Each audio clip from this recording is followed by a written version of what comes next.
ஓம் ஸ்ரீ குருவே சரணம். ஓம் ஸ்ரீ முருகா சரணம். தினம் ஒரு தெய்வீக ஞானம். குழந்தைகள் நல் முறையில் வளர்ந்திட என்ன செய்ய வேண்டும்? ஓர் பிள்ளையானது நன்முறையில் வளர்ந்திட வேண்டுமெனில் சத்திய நெறிமுறைகளை போதிக்க வேண்டும். இது 7 நிலைகளை கொண்டது.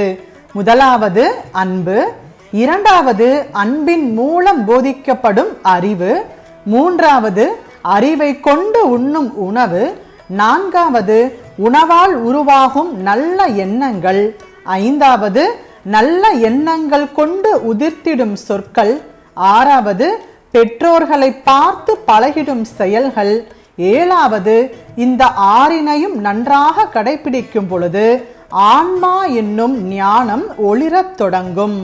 தொடர் ஞானத்திற்கு தொடர்ந்து இணைந்திருங்கள். நன்றிகள்.